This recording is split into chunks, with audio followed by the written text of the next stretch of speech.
Olá. Olá, boa noite a vocês. Estamos iniciando aqui uma live.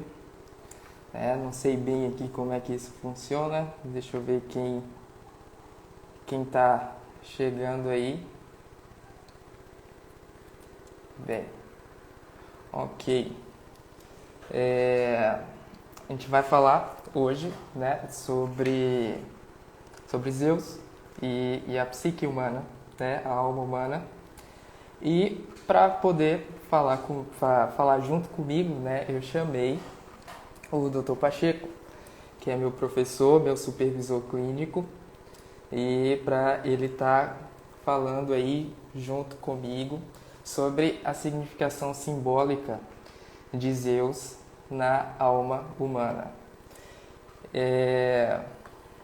Antes de chamar ele, a gente vai tentar colocar aqui, alguns pontos da narrativa mitológica mesmo que Zeus representa na alma. Por que, por exemplo, Zeus é o rei dos deuses? Por que Zeus é o mais poderoso de todos os deuses? O que isso tem a ver, com a psique humana mesmo? O que isso tem a ver conosco? O que essa parte aí, o que a mitologia grega em geral tem a ver com a vida humana? Eu vou chamar ele aqui. Deixa eu ver como é que faz isso. Quem puder aí me coloque aí no chat, porque eu não sei usar esse troço aqui não por enquanto. Só um instante.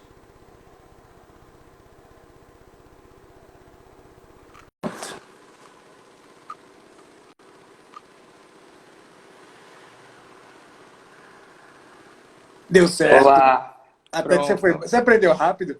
Aprendi rápido, Eu tenho um bom professor. Tudo bom, Kleber?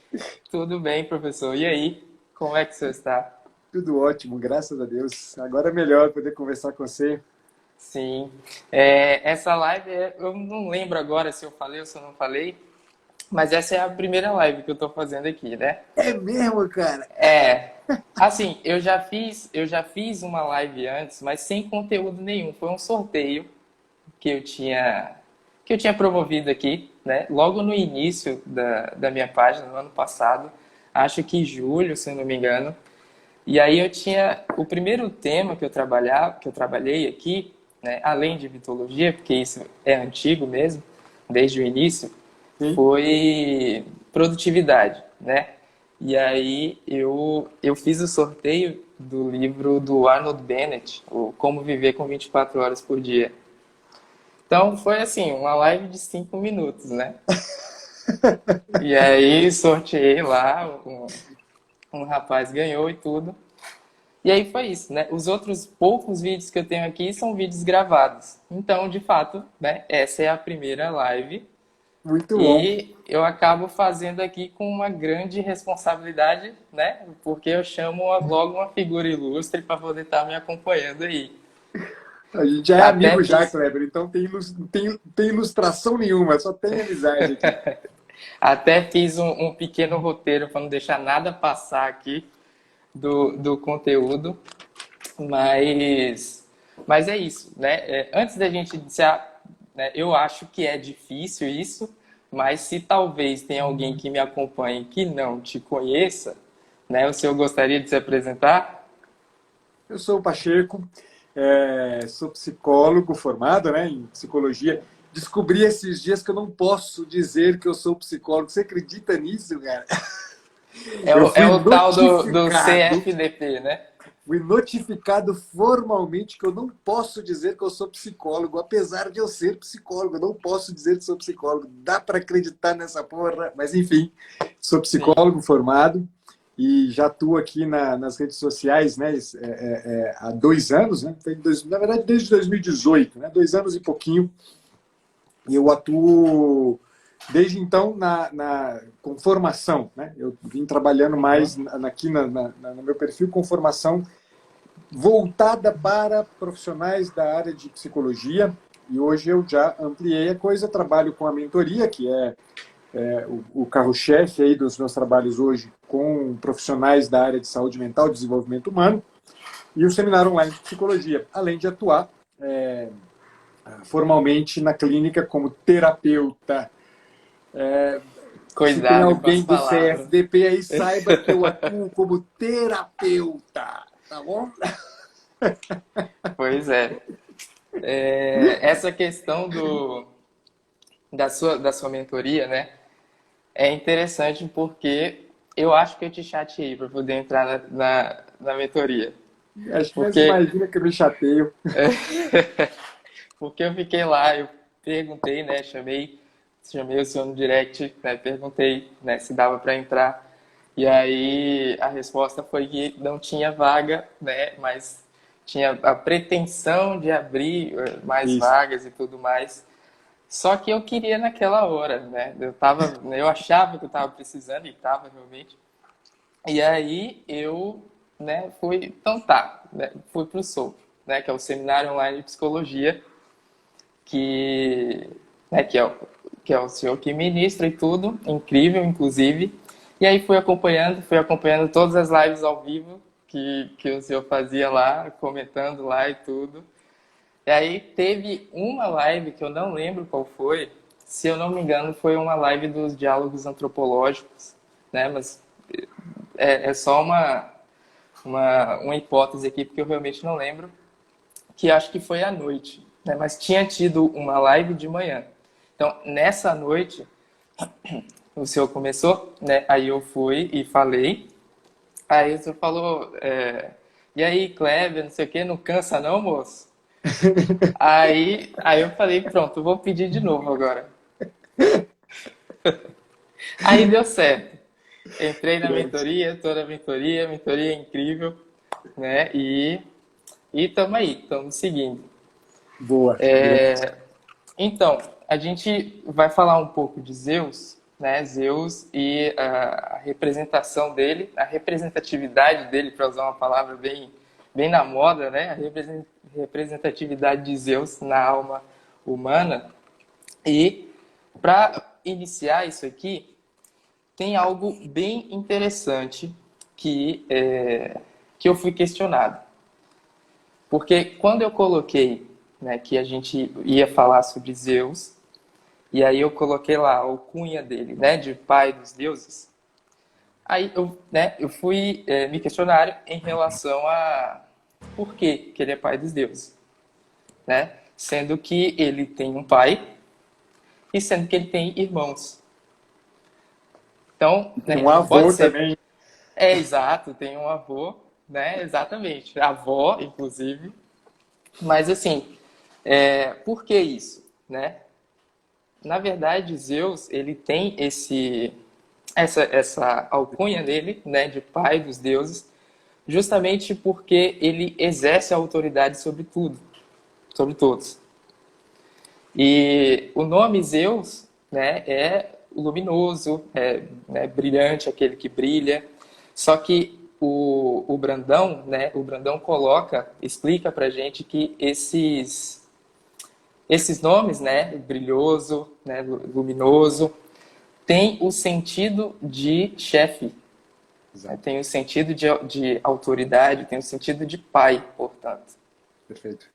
E aí, o próprio nome, né, Zeus, que aparentemente não tem nada a ver com Júpiter, né, que é o nome romano, né, desse deus. O Júpiter, ele vem do latim Júpiter, que é a junção de duas palavras. Sim. Né? O Yu, né, que seria o equivalente ao Zeus, do grego, e o Peter, equivalente ao Pater, Tá certo. no grego, né? Então seria Zeus pai. Deus Pai. Né? Deus Pai. Exatamente.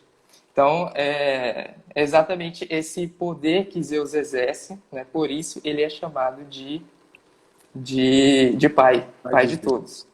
Exatamente. Ele destrona, né, o seu próprio pai e assume o trono de todo o reino. Perfeito. Né? Então, nesse sentido, né, ele tem lá a divisão, depois que ele destrona o seu pai, tem a divisão ali do que cada um vai reinar. Ele liberta seus irmãos e tudo. E nessa divisão vai ser dividido Zeus, entre Hades e entre Poseidon, né, os reinos. Zeus fica com o céu, Poseidon fica com os mares e Hades fica com o inferno, né, ou o submundo. Tanto faz aí a nomenclatura. Nesse sentido, é muito interessante aquela correlação que o senhor faz, né, com o Viktor Frankl, né, com as 3 dimensões do ser humano, né, a dimensão noológica, que seria o espiritual, a dimensão psicológica, que seria os afetos, o sentimento, e a dimensão, né, mais baixa, que seria os instintos. Perfeito. Então, isso aí, depois gostaria que o senhor, né, explicasse um pouco mais em relação a isso, mas só para uma questão assim de introdução. Então, essa questão do pai dos deuses, ele, quando destrona o seu pai, que é o Cronos, o tempo, né, Zeus recebe essa simbologia do espírito, de que ele é o espírito. Ou seja, ele reina o céu, né? Ele tem agora, né, a representatividade do espírito. Ou seja, ele vence o tempo. Cronos é o tempo. Né? Ele tira o império do tempo do mundo. Ele está acima do tempo. Então, portanto, ele agora detém, né, o poder de tudo. Perfeito. Sobre essa questão das dimensões, né, o que o senhor pode falar aí pra gente? Vamos lá. Essa é uma coisa interessante, assim. Do ponto de vista, é claro que a gente faz, né, quando a gente faz essa correlação, né, a gente faz essa correlação de uma perspectiva simbólica, né? Uhum. Inclusive a própria mitologia, ela nos ajuda muito mais da perspectiva simbólica do que propriamente de uma perspectiva explicativa, né? Uhum. E aí a gente tem justamente isso, né? Se a gente for pensar, né, quer dizer, nessa divisão, né, que sobrou aí, né, na verdade foi um sorteio, né? Um sorteio Sim. feito, né, e que coube a cada um deles, né, na sorte, coube a cada um dos 3, né, irmãos aí, Zeus, Hades e Poseidon, coube uma das fatias do teatro do mundo. Né? A fatia mais inferior, né, que é o submundo, né, o Hades, né, conhecido como Hades, que na verdade é o mundo inferior, né? A ideia de inferno, na mentalidade do grego antigo, não tem, né, a mesma ideia que para a gente tem. O inferno como lugar dos demônios, né? O inferno é o mundo, sim, na verdade, é o mundo da escuridão, o mundo da morte, né? O submundo, né? É a parte mais baixa, digamos assim, né? Quer dizer, da nossa própria, e aí fazendo a correlação simbólica, né, da nossa própria natureza. Né? Aqueles aspectos em nós que também, né, sofrem com as intempéries, né, sofrem com a própria marca do tempo, né, que se decompõe, que se perde, né, quer dizer, que é o que vai efetivamente para debaixo da terra quando morre, né, são 7 palmos debaixo, né, 7 palmos de terra sobre a nossa cabeça. Então, né, essa ideia do corpo, né, a dimensão biológica que se refere o Viktor Frankl, é uma correlação muito próxima com o Hades, né, o mundo inferior. Aqui ficou, né, quem ficou responsável foi justamente o deus Hades, que tem as características exatamente, né, quer dizer, se a gente for pensar no Hades, a gente vai ver exatamente essas características mesmo, né, de um Deus que é movido pelo baixo ventre, né? Que é movido pelos instintos, que é movido pelas coisas, pelos aspectos mais baixos da natureza. A Poseidon coube, né, o reino do mar, né, o oceano. Né? O oceano era o nome que se dava ao rio, ao grande rio que rodeava a Terra.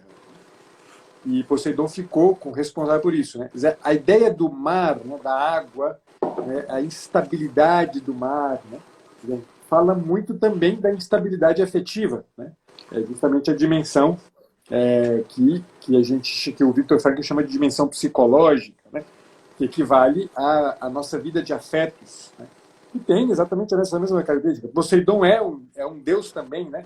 Marcado pela instabilidade, né? Mas marcado Uhum. sobretudo por essas, né? Pelas volúpias do sentimento, né? Ele se Sim. move muito por isso, né?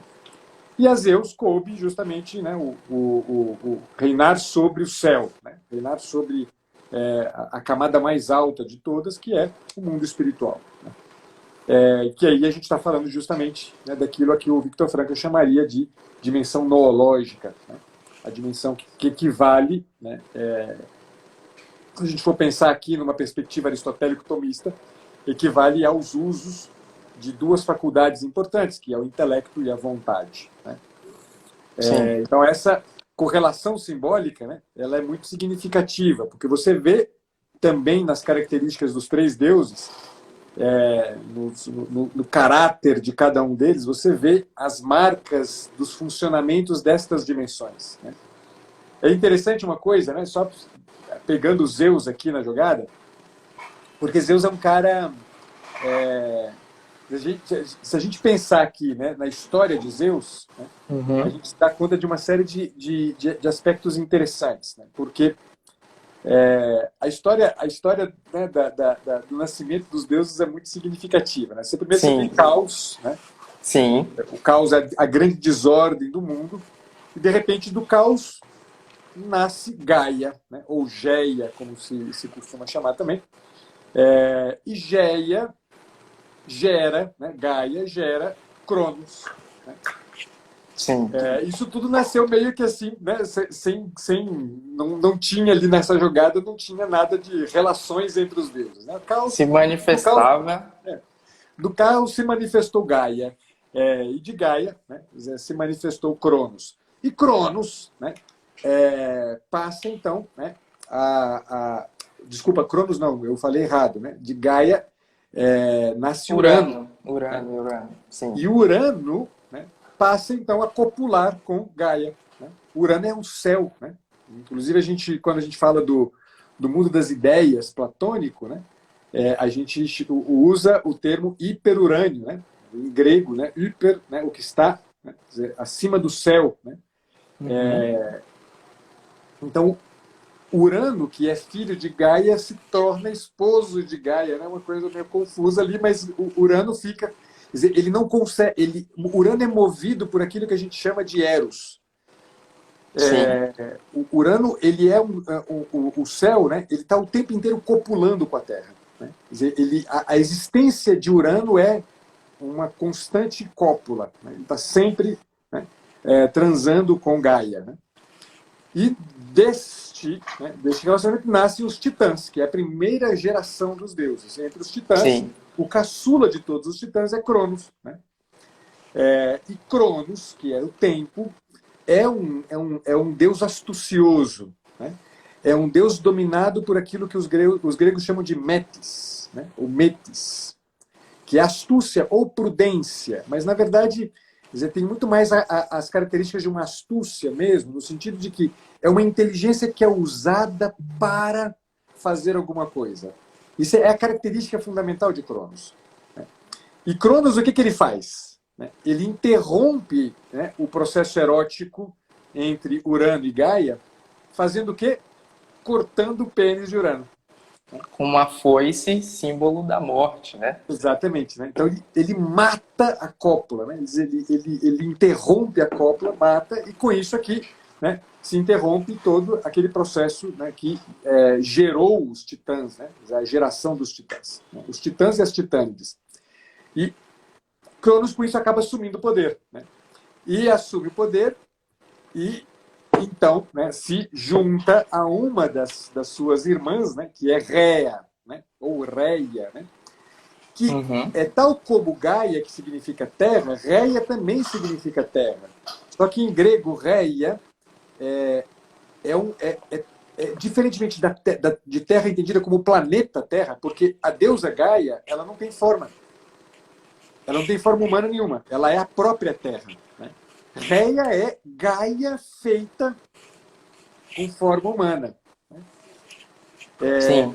E aí vem essa coisa bacana, porque quer dizer, entre os dois, né, com essa história da relação de Urano, de Crono com Raia, com Correto. Gaia, acontece então essa coisa que Gaia, que conhece tudo, né, ela conhece os segredos todos, ela avisa para Cronos, olha, escuta, tal como você fez com teu pai, sabe o que vai acontecer com você.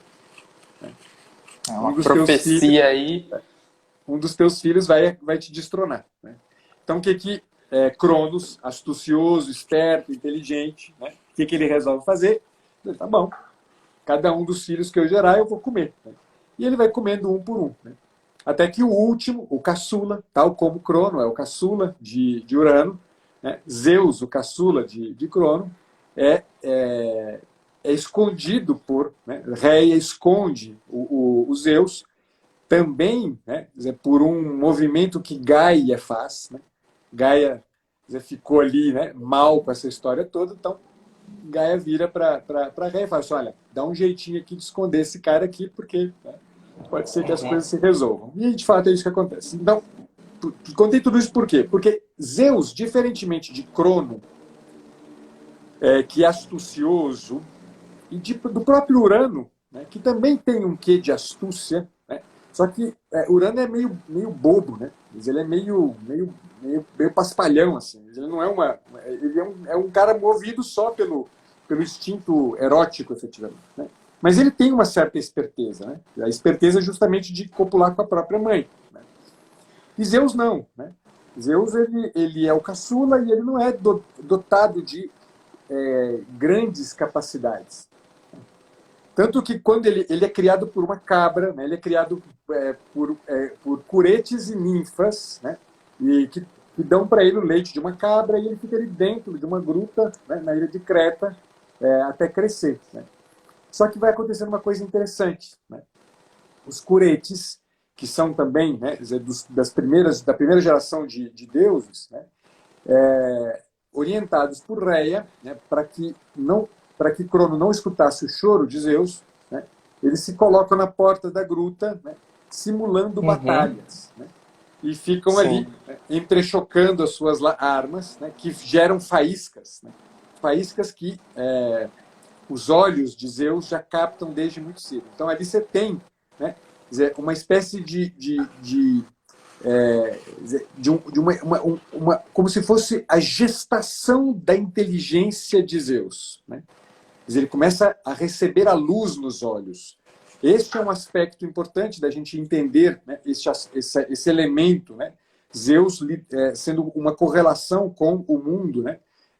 A dimensão noológica, né? Quer dizer, o mundo da inteligência, o mundo da vontade. Quer dizer, o raio de luz, né? Quer dizer, que brilha nos olhos de Zeus. Que não parou aí, né? Porque quando Zeus, então, né, ele começa a empreender a guerra contra Crono, né, aí não vou entrar nesse detalhe aqui, que é uma guerra longuíssima, são 10 anos de briga, né? Aí seriam 10 anos a gente falando nisso. E alianças, né? Essa coisa das alianças, né? Durante esses 10 anos, as alianças que Zeus vai fazendo, não só com os seus irmãos, né? Como também com alguns titãs e titânides, né? E também com 6 filhos de Urano, né? Que haviam sido né? escondidos no Tártaro. Né? O Tártaro é o lugar mais longínquo de todos, que são os 3 cíclopes e os 3 hecatóricos. Isso. Hecatonquíros. Hecatonquíros. Nossa, é um trava-língua. São os centimanos que o Hesíodo fala lá, os gigantes de 100 braços, aí fica mais fácil falar centimanos. E aí ele então faz alianças. Né? Quer dizer, essa coisa das alianças que Zeus faz né? São muito importantes, porque a aliança que ele faz com os Cíclopes são seres que são dotados de uma série de capacidades impressionantes. Né? Então eles dão presentes para Zeus, para Hades e para Poseidon. Né? Dão o tridente de Poseidon, dão um capacete de Hades e dão o raio para Zeus. Uhum. Né? O raio é nada mais nada menos do que a força dos olhos. né? Para os gregos, né, o cíclope só tem um olho, né? E o olho é o lugar que manifesta a luz que vem de dentro, né? Então, o raio de Zeus, na verdade, é uma inteligência. É mais do que simplesmente, né, a figura do raio, efetivamente, né? Sim. É uma inteligência. E os hecatonquiros, ou centimanos, né, dão para Zeus exatamente o quê? Né? Eles têm 100 mãos, então eles dão domínio. Eles conferem a Zeus um domínio. Duas características, portanto, que fazem com que, né, aquela ausência de astúcia em Zeus seja, de alguma maneira, né, resolvida. Ele recebe a luz, uma luz interior, e ele recebe um domínio. Né? Um domínio que, portanto, passa a ser, né, aquilo que, de alguma maneira, vai fazer com que ele vença Crono. Né? Não só vença Crono, como vença também os titãs, etc. Né? Então, quando a gente está falando da dimensão noológica, quando a gente está falando dessa correlação, né, da nossa inteligência, da nossa vontade com a figura de Zeus, a gente está falando exatamente dessas duas coisas. Um domínio sobre, né, a vontade, que é um domínio sobre as outras duas dimensões, a dimensão afetiva e a dimensão biológica, e, sobretudo, uma luz. Uma luz que é, de uma certa maneira, um farol que nos guia, que nos orienta no mundo, né? Que nos orienta no teatro do mundo. Então, apesar da carência de, né, Metis, né, que depois se resolve de um outro jeito também, que é interessante, eu vou só falar. Apesar da carência, né, de astúcia de Zeus no início, ele, na verdade, ele recebe isso aqui. Depois tem um outro aspecto, e aí termina essa parte, essa coisa das características, né, da dimensão noológica, é que Zeus, tão logo ele assume o poder lá, ele se casa, a primeira esposa de Zeus é ninguém menos do que Metis, a própria Prudência. A Prudência. E Zeus, né, não avisado, mas conhecendo a história dos seus predecessores, né, ele não foi avisado como foi avisado, né, Crono foi avisado por Gaia, ele não foi avisado, mas ele sabia, né? Pô, Crono foi destronado. Urano foi destronado, muito provavelmente eu seria destronado também. Né? E quando ele se casa com Metis, Metis fica grávida, e o que Zeus então faz? Bom, eu não vou fazer como meu pai fez, né? Não vou fazer como meu avô fez, não vou comer meus filhos. Né? Porque Zeus, diferentemente do poder de cada um dos dois, né, o poder de Zeus é um poder soberano, mas é uma soberania marcada pela justiça. Né? Zeus é justo, diferentemente de Crono, que é injusto, né? Que é só poder. Né? É diferente de Urano, que é só erótico. Né? Zeus, ele é justo. Então, ele não quer comer os filhos. Só que Metis tinha uma capacidade de se transmutar no que quer que fosse. Então, o que Zeus faz? É verdade que você pode se transformar em qualquer coisa? Eu posso. Será que você pode se transformar, então, num leão que cospe fogo? Né? Aí Metis se transformou num leão que cospe fogo. Né? Aí Zeus falou assim, você pode se transformar numa gota d'água? Aí Metis se transformou numa gota d'água. Quando ela se transformou numa gota d'água, Zeus foi lá e bebeu Metis. Quando Zeus bebe Metis, né, ele se transforma um dos epítetos, né, de Zeus, o epíteto de Metioies, ou seja, Zeus prudente. Ele passa a ser a própria prudência. Ele passa a incorporar a própria prudência. E é interessante que Metis estava grávida de Atena. Então, Atena não nasce de Metis. Atena nasce da cabeça de Zeus. Zeus começa a sentir uma dor de cabeça terrível. Ele pede para Hefesto e para Prometeu, né, ajudarem, porque não estava aguentando de dor de cabeça. Hefesto dá uma machadada na cabeça de Zeus. Mas imagina, assim, que cena terrível. E de lá de dentro da cabeça de Zeus brota Atena. Né? Atena, sim, que é a deusa da sabedoria. A deusa astuciosa e da sabedoria. Olha que bacana, né? Ou seja, apesar de a nossa dimensão noológica não ser por si mesma astuciosa, prudente, dotada de todas as características, né, por si mesma, ela, de alguma maneira, ela recebe, né, como que de presente, né, o domínio sobre todas as demais dimensões, e recebe de presente a luz e a prudência. E, portanto, né, quase como que graças, né, quase como que graça infusa, né, graça dada para a gente, né, precisam ser, de alguma maneira, colocadas a serviço dele. Né? A gente precisa se aliar a esses processos para que a gente possa justamente ter um domínio sobre o mundo afetivo e o mundo dos instintos em nós. Mas falei igual o pobre na chuva, puta merda, me desculpa, vai. Nesse período, né, em que Zeus ainda está lá sendo escondido, né, pelo conselho de Gaia, a Reia, para que esconda ele, para que Cronos não o devore, tem uma questão, né, na nossa própria vida, no sentido de quando ainda estamos no reino de Cronos, né, de Cronos e Reia, o Diel coloca para a gente assim, esse período, né, esse período do reinado de Cronos e Reia é o período do reino animal. Exato. E aí, por quê? Né? Porque o tempo, ele tá liderando tudo. Cronos é o tempo, né? A gente vê isso, por exemplo, o cronômetro, né? O medidor de tempo. Então, Cronos significa tempo. Então, nesse período, tá lá, o Império do Tempo foi estabelecido. E por que é reino animal? Porque o animal, né, diferente de nós, que somos seres superiores, o animal ele está submetido ao tempo. Exato. Né? O animal ele não tem consciência da própria vida. Né? Ele não sabe que ele vai morrer, né? E que no caso não é, no caso, né? É de um jeito assim diferente de nós, né? Que temos uma alma imortal e individual. E o animal não sabe disso. Né? O animal não sabe que vai morrer um dia. Exato. Então, é isso que simboliza, né, para nós, assim, o reino de Cronos. Ou seja, quando a gente está falando assim, né, muitas pessoas reclamam disso, inclusive no consultório, né, que como se vivesse a vida automático, no Exato. automático. Exato. Né?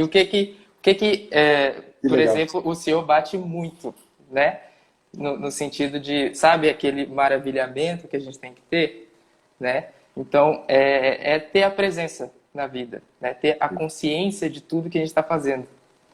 Assim, a gente consegue dominar esse império do tempo. Assim, a gente consegue, né, destronar Cronos. Exato. Na verdade.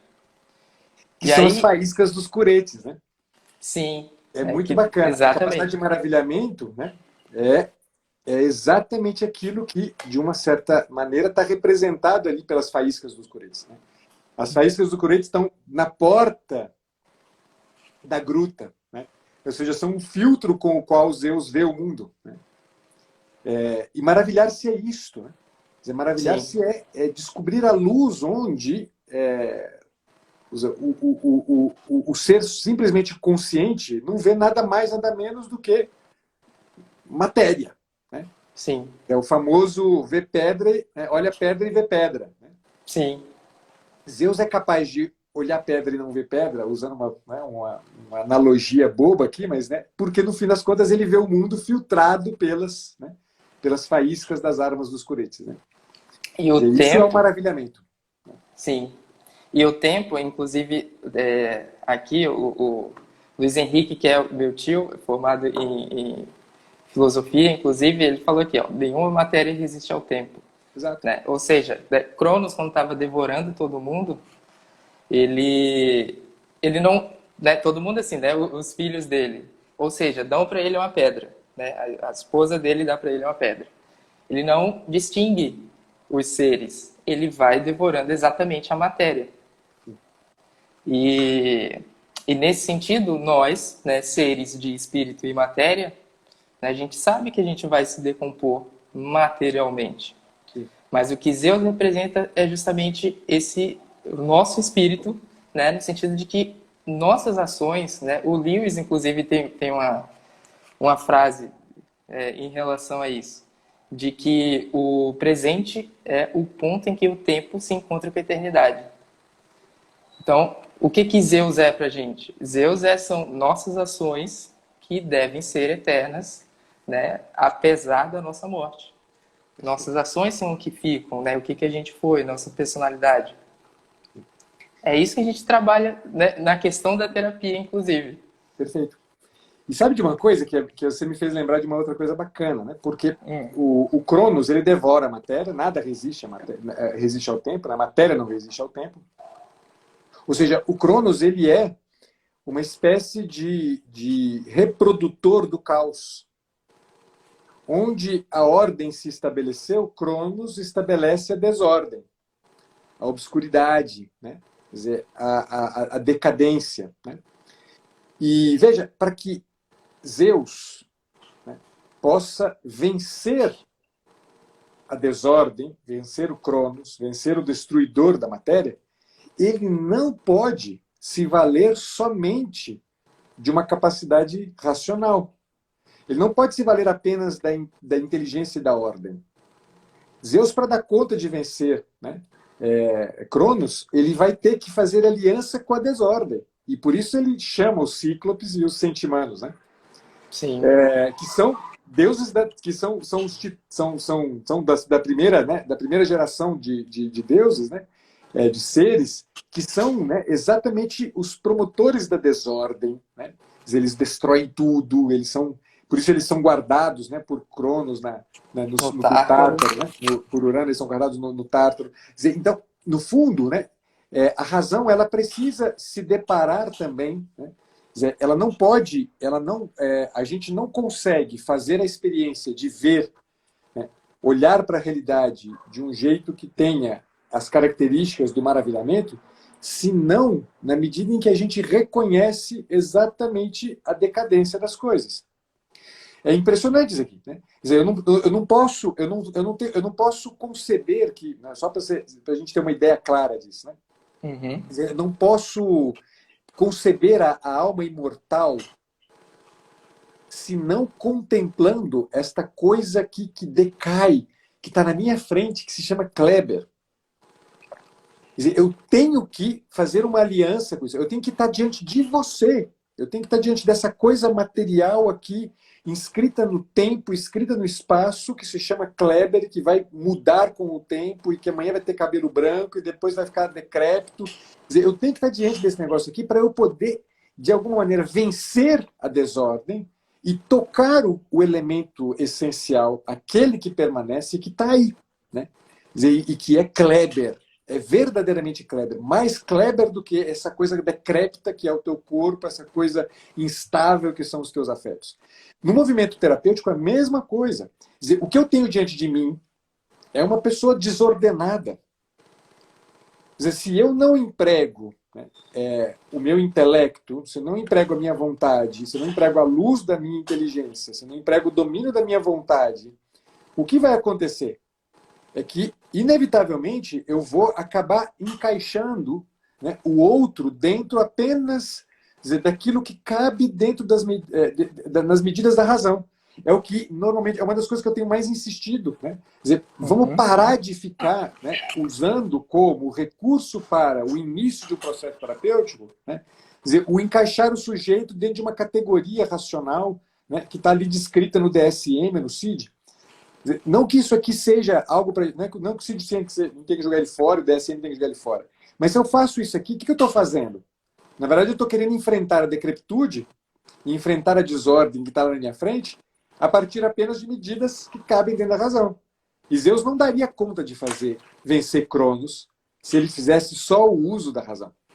É preciso que eu, na verdade, encare aquela coisa instável, desordenada, perdida que está na minha frente e faço uma aliança nessa desordem à ordem, escondida. Não sei onde está, mas está aí. Eu preciso me maravilhar. Sim. Outro fator indicador disso é que Zeus, ele primeiro que para ele ser escondido lá, quem foi que aconselhou isso? Foi Gaia, né? Quando a gente tem essa dualidade lá no início, de Gaia e Urano, né, que é uma espécie de união e oposição. Sim. Ou seja, a gente tem aqui o espírito em Urano e a matéria em Gaia. Ou seja, é a matéria quem aconselha a gente pegar o espírito, né, e esconder desse império do tempo. Oi? Vocês estão me ouvindo? Fui eu que caí?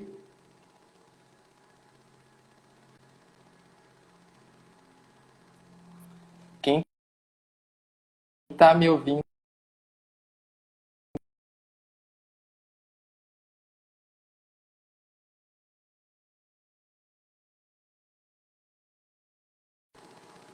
Tá. Então, o doutor Pacheco saiu, só um instante.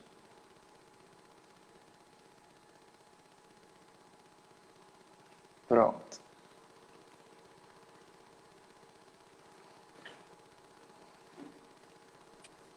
Voltei. Voltemos. Então, Caí, mas eu fiquei aqui, sentadinho, só que caí. pronto. Então, Desculpa. não, tranquilo. Foi Gaia, né? Quem foi a matéria, no caso, Exato. quem ajudou, né, para que o espírito vamos dizer, ascendesse, vamos dizer assim, né? Mas primeiro, né? E tem um fator importante aí. Primeiro, o que foi preciso? Se Zeus foi escondido e ele ficou lá até ele crescer, né? Lá com a cabra, né? Que inclusive tem um simbolismo muito interessante, a cabra, né? Mas antes disso, né, vamos falar aqui do exílio. É muita coisa, eu já até embolou o roteiro aqui, Mas não tem mas problema, vamos não lá. tem problema. Mas assim, ele ficou, o que é isso? É o exílio, né? Zeus precisou ficar em exílio para que ele maturasse, né, para que ele crescesse, se desenvolvesse e fosse capaz de assumir o trono, fosse capaz de dominar tudo aquilo, fosse capaz de receber, né, todo o presente, todos os presentes que os centímanos, para não correr o risco de falar errado aqui, os centímanos e os cíclopes entregaram para ele. Né? E o que é esse exílio? É justamente nossa capacidade de nos reter, de nos concentrar, né? É o voto de pobreza em matéria de opinião, né? Que o professor Olavo fala. Né? Exato. Então, é o nosso a Que gente legal. se reter mesmo, né? Se concentrar, estudar, aprender. O estudo, ele não é só uma questão de leitura, mas como o maravilhamento que o senhor fala, é uma questão assim de contemplação mesmo da vida, da natureza. Né? O Mortimer Adler fala, né? O espanto é o começo da sabedoria, né? Seja por meio de livros, seja através da natureza. Exato. Então, é isso que Zeus estava fazendo. É isso que a história, que o mito narra pra gente em relação a isso. Né? A mitologia é a expressão figurativa da nossa alma. Então, quer dizer pra gente o que a gente deve fazer, né? Em certos sentidos. Até mesmo do ponto de vista terapêutico, esse mesmo exílio é necessário para nós. Uhum. Essa suspensão, né, de crenças, essa suspensão, né, de moldura teórica que a gente precisa estar fazendo o tempo inteiro. Né? Quer dizer, como terapeuta, a mesma suspensão que também a gente precisa educar o outro a fazer. Porque muitas vezes o que faz com que ele viva o sofrimento é exatamente que ele encaixa o mundo numa moldura do conhecido. E ele não consegue extrapolar isso aqui. Né? Então ele precisa também se exilar. Ele precisa também, né, fazer aquilo que o Viktor Frankl chama justamente de autodistanciamento. Né? Olhar para si mesmo de uma perspectiva de fora, né? E ver que não é tão sofrimento assim não, caramba. Né? Mas aquela coisa que o Ítalo fala, né? 90% daquilo que a gente chama de sofrimento é a vida acontecendo. É a vida acontecendo, exatamente. Que a gente chama de sofrimento porque a gente está vendo o mundo ali encaixadinho, né, na nossa medida. Né? Então, esse exílio ele é importante mesmo. Essa suspensão, né, do sabido, né, daquilo que são os processos racionais em nós, né, é mais do que necessário. Né? É mais do que necessário. Sim. Exatamente. Esse exílio, né, a gente percebe o seguinte, ele estava se preparando, né, para poder destronar o pai, destronar o tempo. Né? O que esse exílio mostra para a gente o nosso trabalho como humanos, né, que é o de, como eu falei anteriormente, que é o de tirar o tempo da jogada. Né? No sentido seguinte, da gente superar isso. A gente colocar o nosso espírito. Daí vem uma questão muito interessante que o senhor fala lá nos vídeos lá dos arquétipos masculinos, que é o perigo, né, que a gente corre também em se espelhar em Zeus. Né? No sentido de ficar só nessa parte racional, só nessa parte da consciência, como o senhor já falou aqui, sem ter a ajuda lá dos centímonos, a ajuda dos cíclopes e tudo mais. Ou seja, é a gente desprender, né, a cabeça, que é o que representa os Zeus aqui, né, se desprender do corpo. E acaba, né, sucumbindo diante disso. Isso me lembra o mito de Tântalo, né, que ele tá lá, né, com os deuses lá no Olimpo, ele vai comer lá, não sei se é almoço, não sei se é janta, mas ele foi convidado a um banquete lá com os deuses. E daí ele não quer mais retornar. Ele quer ficar lá. Ou seja, ele esquece da sua parte material. Ele não quer retornar à Terra. E isso acaba sendo, né, ele acaba sucumbindo diante disso. É o que a gente chama de exaltação imaginativa. Né? O que o Dieu chama, na verdade, de exaltação imaginativa. Ou seja, ele se prende no espírito, né? E não quer retornar. Ele não aceita sua condição de mortal. Exato. Então, esse é o perigo, né? A inversão simbólica, né? Todo símbolo tem o seu inverso. Exatamente. Pois é. O que eu ia falar, assim, a questão da cabra, né? Por que Zeus é alimentado por uma cabra? A cabra, ela tem um simbolismo, ela é forte simbolicamente. O animal, né, cabra, é forte simbolicamente. Então, Zeus, né, Hesíodo conta lá que Zeus ele foi exilado no Monte Égeon, né, ou montanha Egeia. E a cabra, né, a cabra que cuida de Zeus, quando ela morre, Zeus, né, cria um escudo, né, da pele da cabra, que chama de égide. Exato. Né, fazendo referência ao local onde ele estava, e ainda mais, a cabra em grego é Aix. O escudo égide em grego é Aigis. Então, isso é muito interessante. E a cabra, ela tem esse simbolismo. Existe o Brandão conta, né? Existe uma constelação que eu não estou lembrando, eu acho que é do Cocheiro, constelação do Cocheiro. E tem uma estrela, a estrela que é chamada de Estrela Cabra. E essa Estrela Cabra é o que anuncia, né, para os povos que prestam atenção, né, anuncia a chegada de tempestade e de chuva. E o que isso, né, traz para a gente? O que é tempestade e chuva? É trovão, é raio. Exato. E Zeus é o deus do trovão, e do raio. É uma questão de manifestação divina, né, trovão e raio. Então, bem, é isso. Enfim, é muito bacana esse negócio. Quando a gente começa, eu fico pensando, porque tem tanta coisa que a gente pode aprender disso aqui, né? Quer dizer, quando a gente começa a prestar bem atenção, né? Porque não só, né? Quer dizer, cada um dos elementos envolvidos nos mitos, né, pode ser muito facilmente trazido à tona, e não se trata, veja, não se trata de uma explicação, né, uma suposição. Né? Eu tô aqui supondo que as coisas são assim. Isso aqui é o que a gente chamaria justamente de arquetípico. Né? E de Sim, uma maneira ou de outra, isso está inscrito dentro da gente como dinamismo, né?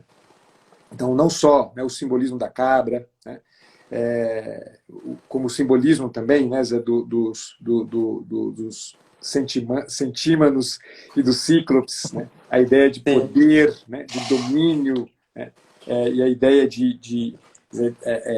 dessa luz, dessa inteligência. Né.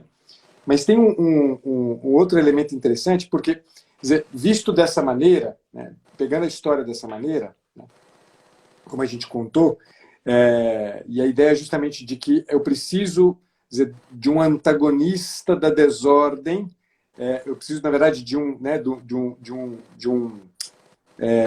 dizer, de alguém que é tão desordem quanto a desordem para poder vencê-la a desordem, não posso me valer apenas da ordem. A gente presta atenção, a gente descobre uma coisa interessante quando a gente olha para o mito, né? Porque quando o Zeus vai fazer o acordo, né, com os cíclopes e com os centímanos, eles, de alguma maneira, pedem uma retribuição. Né? Eu quero, tá bom, a gente fica do teu lado, a gente faz aliança com você desde que você dê para a gente alguma coisa. E Zeus promete para eles, né, a ambrosia, né, o néctar dos deuses, né, que é interessante porque a ambrosia, né, faria com que os cíclopes e os centímanos se transformassem em mortais. E aí a gente vê uma coisa que é significativa, né? Porque a ambrosia é uma coisa que só os deuses que comem, né? Só os deuses que se alimentam, né, da ambrosia. sim. E confere aos deuses a imortalidade. Né? Se a gente for pensar, né, dizer, nas dinâmicas todas que a gente viu aqui, né, sempre tem alguém comendo alguma coisa. Né? Sim. Sempre tem Cronos que come os Os filhos, sempre tem filhos, Zeus que está comendo, né? E leite tem, de né, cabra, que se leite de alimenta do leite de cabra. cabra. Né? E aí a gente vai pensar numa coisa, né? A dinâmica também, né, da ingestão, que para nós, seres humanos, né, é uma dinâmica constante, a gente sempre precisa comer. Né? Para os deuses isso não acontece. Né? Basta que eu coma ambrosia uma vez, pronto, né? Tá resolvido, nunca mais eu preciso comer de novo ambrosia. Né? Não preciso ficar me alimentando o tempo inteiro. Né? De novo, traz à tona, simbolicamente falando, né, algo que é interessante. Né? Quer dizer, a desordem, quer dizer, que é representada por esses titãs aí, os cíclopes e os Então, Kiro. hecatonquíros. Estou querendo mudar a palavrinha, mas é um trava-língua difícil. O alimento que é dado para eles, né? Quer dizer, desculpa, deixa eu retomar o raciocínio. Quando eles, né, se alimentam disso aqui, de alguma forma está dizendo para a gente, olha, a desordem ela não precisa ser retroalimentada. Quer dizer, não há necessidade de a gente estar de alguma maneira produzindo, alimentando a desordem. A desordem é. Assim como a ordem é, a desordem é. Né? Em nós também, né, de alguma maneira, isso traz revela para a gente uma coisa importante. Nós somos desordenados. As coisas estão aí, de alguma maneira, presentes para a gente como uma desordem. É da nossa natureza.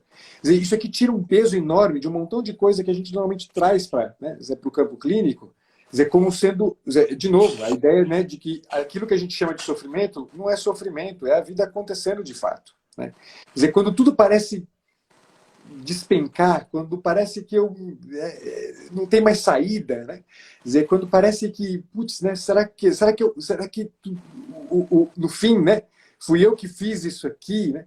Não, a gente é assim mesmo, a gente é desse jeitinho mesmo, a gente é desordenado e a gente, quer dizer, busca a ordem e a ordem chega e depois a desordem vem. Quer dizer, a vida tem esse dinamismo, né? Quer dizer, não é preciso que eu faça alguma coisa para a desordem aparecer. Né? Não quero dizer com isso que a gente subverte a moral e diz, não, então beleza, né? Se tudo deu errado, é culpa dos deuses. Não! Sim. Porque se tudo dá errado para mim, né, não tem palavra final nenhuma dita sobre isso aqui. Quer dizer, tem um trabalho que eu preciso fazer. O mesmo trabalho que Zeus precisou fazer, né? Quer dizer, porque quando a gente entende que, quer dizer, no fim, esse jogo de forças entre desordem e ordem é um jogo de forças que eu encarno, está sendo dito para mim que eu vou ter que viver eternamente essa luta. Ou seja, a luta que eu tenho que fazer é uma luta que eu tenho que fazer travar comigo mesmo o tempo inteiro. Eu não posso esmorecer nessa luta. Eu não posso parar nessa luta. Essa luta eu tenho que permanecer fazendo. Ela vai estar continuamente presente. Zeus não sossega nunca mais, né? Eu vi o Luiz Henrique falou aí, né? Também da força erótica de Zeus, né? Que vai procurando, né? Dizer, um montão de mulheres e tem um montão de esposas, né? Dizer, porque no fim das contas tem sempre, né? Dizer, o fantasma de que a desordem a qualquer momento vai surgir de novo. Uhum. Eu preciso multiplicar, eu preciso multiplicar, eu preciso multiplicar, eu preciso multiplicar. Quer dizer, é isso que a gente precisa entender. Né? Quer dizer, há uma luta constante sendo travada. Né? Uma luta constante que eu preciso encarnar e travá-la. Do contrário, inevitavelmente, eu vou sucumbir. Sim. Eu vou sucumbir às forças que estiverem, né? Quer dizer, na aliança, estiverem à frente. Né? Sim. Então, é bacana a gente pegar as coisas dessa perspectiva sempre, né? Senão a gente fica fazendo só leituras bonitinhas, né? Sim, sim. E de uma maneira, né, geral, o que a mitologia grega mostra pra gente? Que justamente todos esses conflitos, todos esses combates, eles são nossos e eles serão vividos ininterruptamente, Exato. né? As histórias dos semideuses, por exemplo, né, mostram o quê? É sempre um movimento de elevação e queda.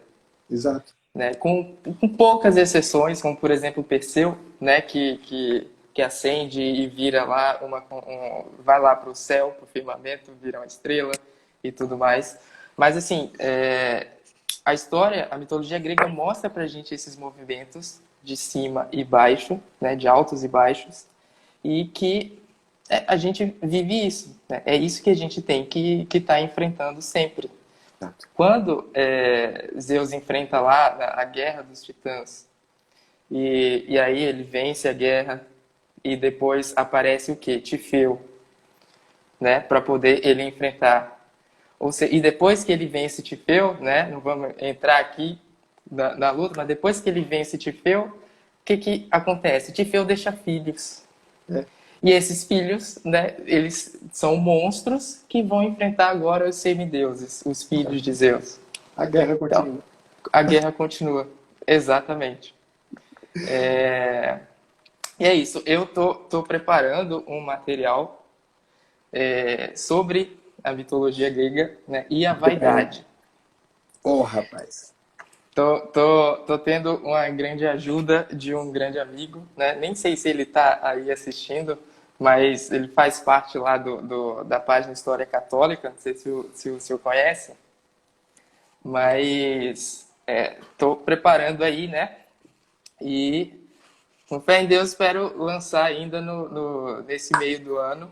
Grande, cara, grande. Vou querer uma outra live, né? Pré-lançamento com o senhor, para a Conta gente poder comigo. estar falando um pouco mais aí, mas hoje foi incrível. Muito obrigado mesmo Pô, cara, pela sua presença, de verdade. Acho que comecei com o pé direito aqui as lives agora. grande. Obrigado a você pelo convite, Kleber. Saiba que eu estou sempre à disposição, cara. Sempre à disposição. Certo. Antes da gente encerrar, tem um fato muito engraçado para contar. Quando eu te chamei, né, para a gente fazer a live, aí tudo, né, a gente combinou de fazer. Eu mesmo chamei, eu mesmo desmarquei, né? Primeiro Uhum. ponto. E aí tive que adiar para hoje. E aí foi o seguinte, né? Eu fui perguntado, né, pela minha irmã e também pela minha esposa, né? Que, assim, falou assim, vou falar o quê? Né, a gente vai falar sobre Zeus e tudo. Tá, vocês combinaram o quê? Aí eu falei, parece que não combina. Aí, sim, mas não vai falar nada? Assim, vocês não combinaram nada? Eu falei, eu tentei lá falar com o Dr. Pacheco, né? Eu falei, vamos falar sobre Zeus? Aí ele falou, tá, beleza, vamos. Aí eu falei, sim, mas a live quanto tempo? São 60 minutos, né? É sempre, assim, uma resposta seca, né? De fogo, de colérico, né? E eu, né, tentando ver, e aí, a gente não vai... Aí fica, né? Não, vamos fazer. Aí esse era seu discurso manifesto, né? O que que era seu discurso latente? Vamos fazer, pô, fica tranquilo aí, vamos conversar. E aí foi engraçado que quando minha irmã me perguntou isso, aí ela falou assim, vocês não combinaram nada? Aí eu falei, não. E se ele falar tudo que você vai falar? Aí eu falei, vai Vai vai ter tá, conversado. vai tá bendito. Vai estar bendito desse jeito. Mas foi um prazer enorme, de Pô, cara, que verdade. alegria, que alegria. Fico feliz demais, E, cara. e espero que, né, o mais rápido possível a gente possa estar se vendo novamente. Ok? Combinadíssimo. Conta Pronto. com isso. Então, valeu pessoal também. Até mais. Um abraço grande, Kleber. Boa noite para todo mundo, Abraço. pessoal. Obrigado.